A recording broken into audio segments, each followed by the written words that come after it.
Hello, I'm Gavin. I'm the marketing director for AS, and today I'm here with Enri, the internal vice president. Enri, would you like to introduce yourself? Of course. My name is Enri. I'm the internal vice president of Associated Students. I'm a fourth year history and global studies major, and as of recently, a French minor as well. I'm a former communications director in the office of the president, and then I served as an off campus senator, and currently serving in my role as IVP. Excited to be here. Thank you for being here. Can you tell me a little bit about your position? Of course, yeah.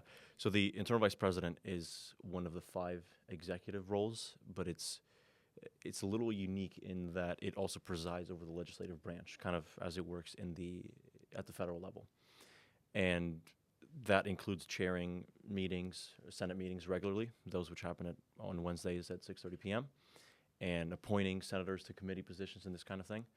I also serve as one of the chief negotiators with the administration on important issues, so the library late night study hours, which I'm sure we'll talk about, on the bike path between the ILP and the library, even on campus safety issues, on academic affairs especially, we've been putting a lot of focus on recently as a part of it. And I also handle the internal processes. That's kind of the trinity, if you will, of duties. It's presiding over the Senate, representing the association to the campus administration, and then doing several projects utilizing my role as an executive.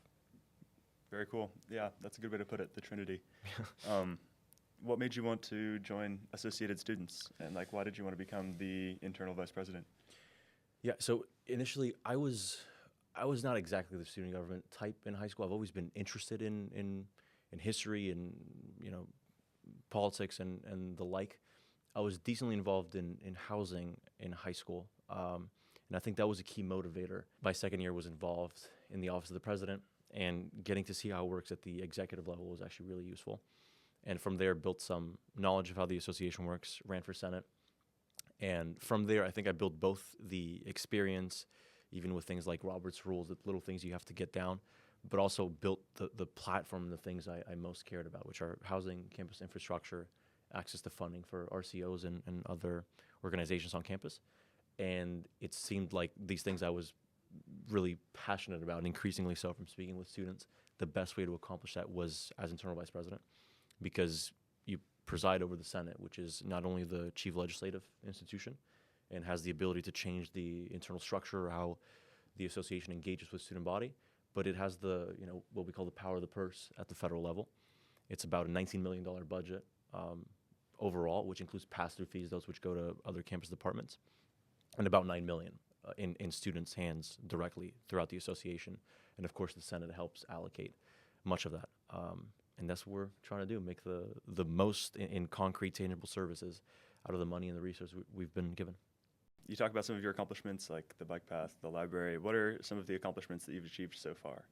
Yeah, the big one worth running down briefly was the library late night study hours, which was just kind of thrown on our plates in September. It was myself, Senators Natalia Pasher, Evan Sussman, Noah Lukin were really indispensable in negotiating with the campus administration on the several phases of that. And President Leanne Metzger as well really helped us get to that last end and spoke to the chancellor about just getting signatures on the document. So that's a significant one, is extending late night hours from 1 to 3 a.m. and opening at 7 as opposed to 8 a.m., giving students 3 more hours total. The second is I ran on housing and on campus infrastructure, so primarily the ILP bike path, and a significant part of that has been bringing administrators to the Senate. When I was there, I don't remember a single time of an administrator coming to the Senate and giving a report or taking questions, and we've had that virtually every week of this term, which I think is huge, and building those channels of communication. This was about the ILP library bike, non-existent bike path enforcement of students riding bikes through there because it contravenes state law.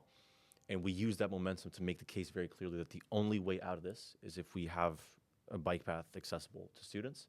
It should have been the case to begin with, but the administration decided not to build it when they built the ILP. So that's something we now have to address. So the goal there, and we're well on the way, is to have a timeline and a budget set out by the end of the academic year.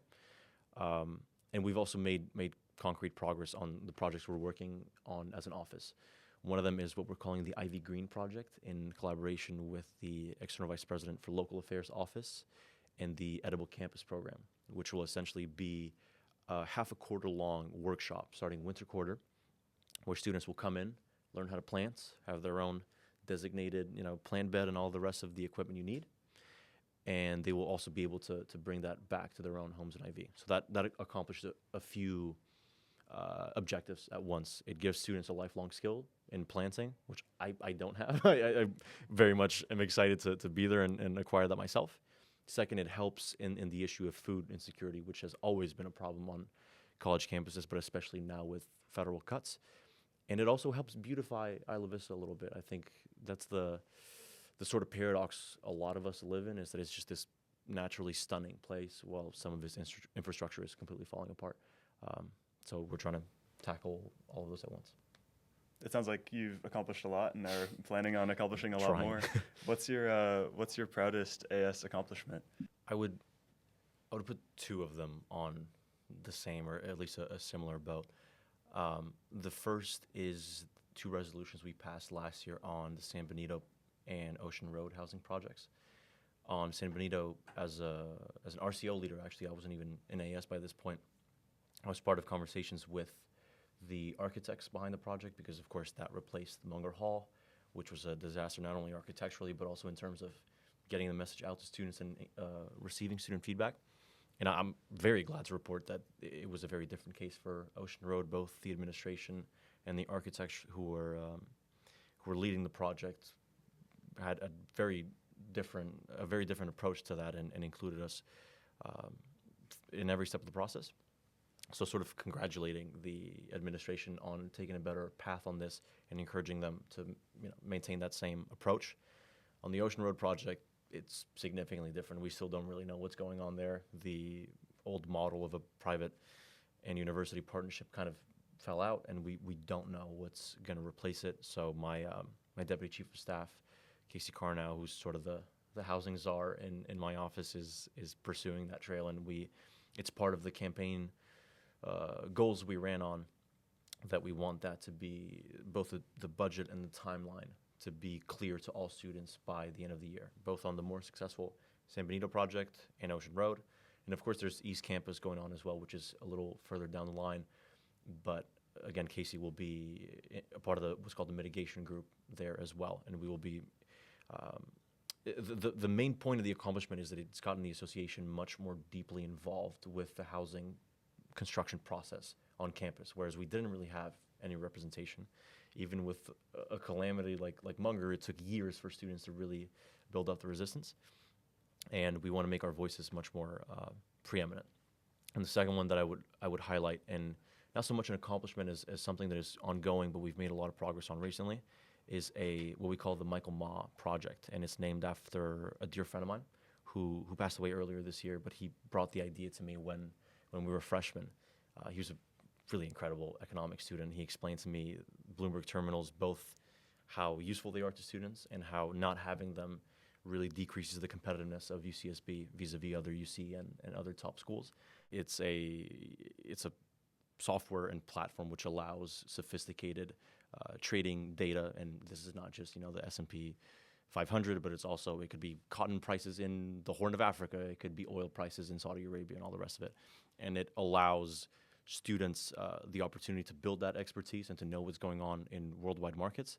And it's especially important here at UCSB because we don't have a business major. So AS stepping in and providing this opportunity when the relevant departments aren't able to is even more valuable. That project fulfills sort of both criteria of serving students and giving something concrete, literally physically concrete, that they can utilize to build their careers and give them opportunities for years to come, and also has this element of honoring the memory of a great student and friend. It's great that you're talking about housing and so passionate about that. I mean, housing is the difficulties with housing is something that I think all people at UCSB can relate to. And with Bloomberg terminals too, how do you want students to perceive you in your role? Yeah, a part of this is what, in national politics is thought of as the beer test. Can you have a beer with this guy or girl who's a candidate? I think of that as the IV equivalent of, I don't know, can you speak to this guy at a kickback somewhere? and be it about policy, be it about AS, or just our common experiences as students. And I hope to pass that test, not just in the abstract, but I try to be out there as much as possible. And the president, Leon Metzger, has been a huge help on this in organizing Meet the Execs events as often as possible, and just really being out there. And the second portion, which is just as, if not more important, is I want to be in reality and hopefully be remembered as someone who had a vision for how the association should be and engaged with the student body, and included student voices in that throughout the process and adapted to what students wanted to be included, but who pursued that single-mindedly and accomplished some concrete and memorable things by the end of the year. In short, I personally want to be remembered as the projects guy. I want the Senate to be remembered as the project Senate, and the same thing for the association, and to set that precedent going forward, that students' perception of us should primarily be the concrete services we're delivering, and then the internal politics, well, it's a human trait. It'll be there to some extent, but we'll take a backdrop relative to the better aspects of our work. Getting in touch with students, hearing students' voices is obviously super important. Is there a way that students can become more involved with you specifically in the work that you do? Well, the most obvious route is we have weekly meetings of the Senate on Wednesdays at 6:30 p.m. at the Flying A room of the USEN, and we post those and all updates on the ASUCSB Senate Instagram account. And we would welcome hearing from students at public forum every week. But I think another part that is maybe even more direct and more accessible to students is on each of the major initiatives we have going on, we will welcome student feedback. And obviously it's much easier to accomplish something when you have the support of the student body rather than something someone is pursuing themselves. And the library was a great example of that. We had, if I'm not mistaken, upwards of 600 signatures that we presented to the administration. The letter was one page, and there was, I think, a dozen pages of just signatures after that, which is really powerful. For upcoming ones, we have the Lagoon Safety Project, which Senator Evan Sussman, who is our first president pro tempore, and I went to Sacramento to lobby the Coastal Commission for and speak to state legislative offices. And this is in light of recent assaults and a pattern that has happened over decades at this point of violent crimes which have gone unaddressed. And we want to install safe lighting at the lagoon. And Take Back the Night, which is a prominent AS entity, has set out a form for students to fill out with their experiences and how they want this to be dealt with. We're also leading a campaign to secure the association voting rights in what's called the Student Fee Advisory Committee, which advises the chancellor on how our student fees should be spent on major projects. And we will also have a form for that, as a petition essentially for students to express their support, but also to give their thoughts. So this is a practice that we want to keep building, of not just putting something out there and hoping someone hears it, but proactively reaching out and getting students involved in the process. We've already been talking a lot about what you've been doing. What is something that most students might not know about your role that we haven't touched on? There are certain ends of the internal administrative stuff that are maybe not as attractive, but are also really, really important to get done if you want to have a functioning organization. And another part of it is that the SVAC, our representative to the Student Fee Advisory Commission, is appointed by myself and works closely with me. And so is, in our case, it's the same person, Tyler, who's been doing great work, who is the AS representative to the Campus Election Commission. And that's important because the fees the students vote on in spring are not only AS ones, although it's often thought of that way. There are also what are officially termed university designated, or what we call, on the streets of IV, what we call pass-through fees, which go to, be it CLAS, arts and lectures, student health, you name it. And the role that Tyler is pursuing and we're working on is to closely monitor student fees, how much they're being raised by, what they're going to, and to see which ones make sense and which ones might be excessive, because we pay amongst the highest fees in the UC system.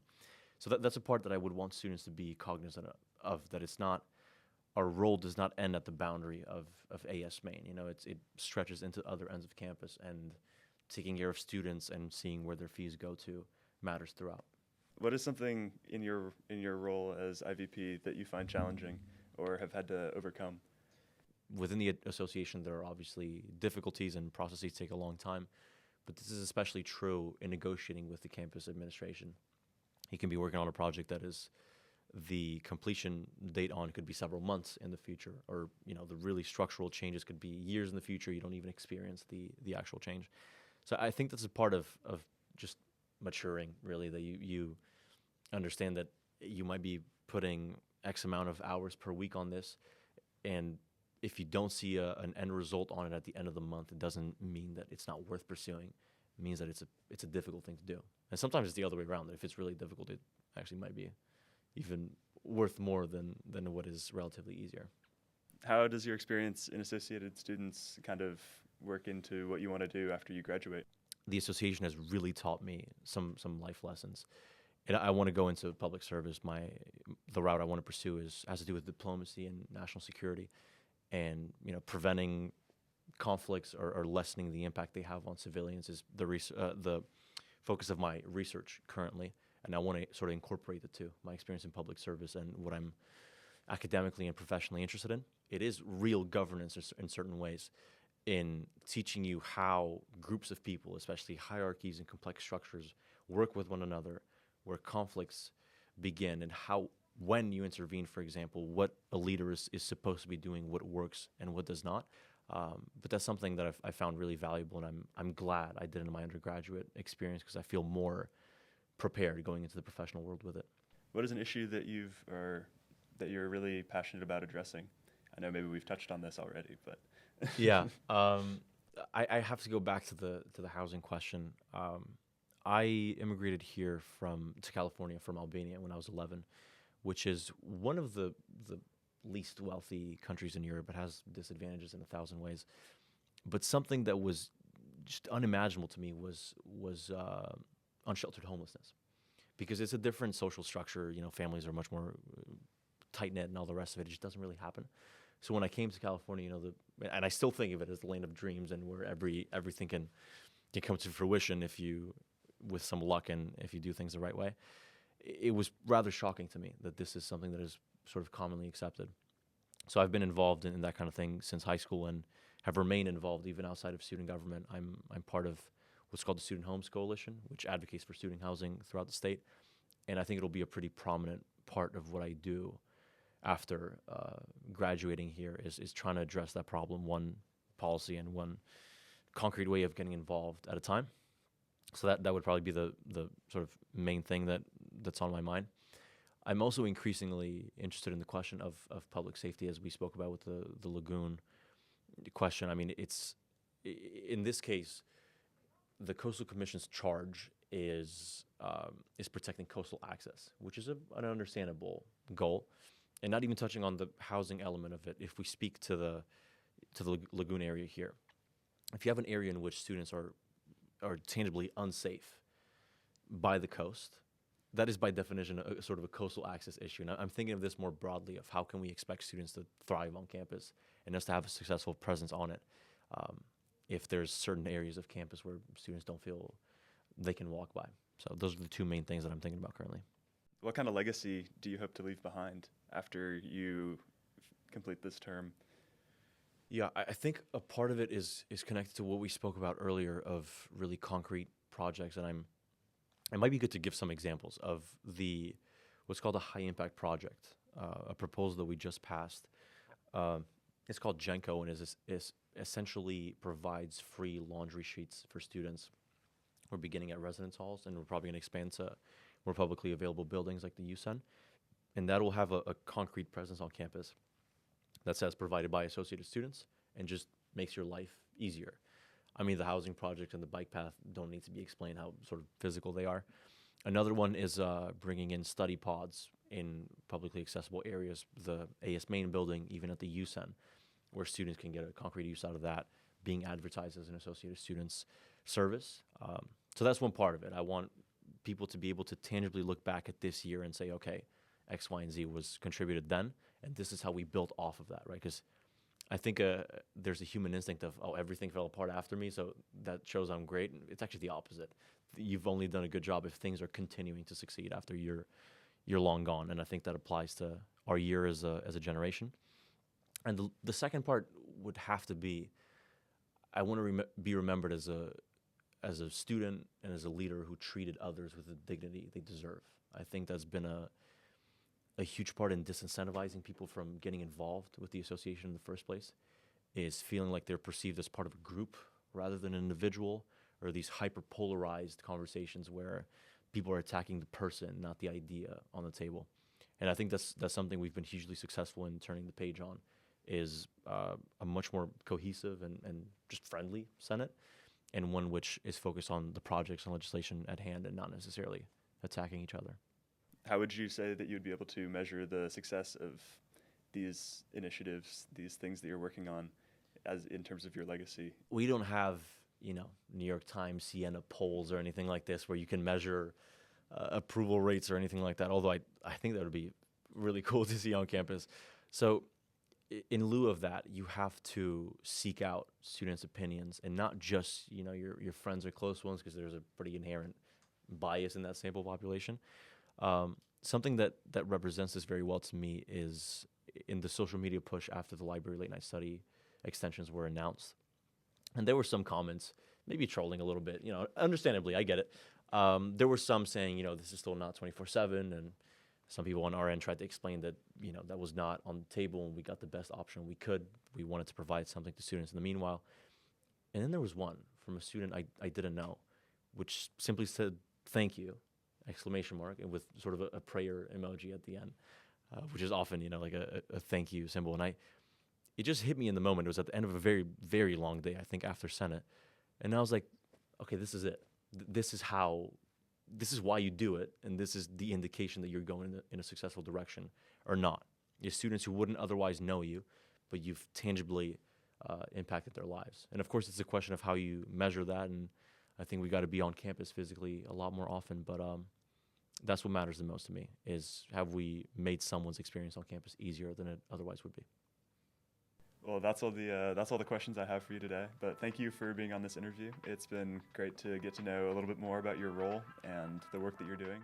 Thank you so much. It's been a pleasure. Gachos, make sure to follow Enri on Instagram, and we'll see you in the next video.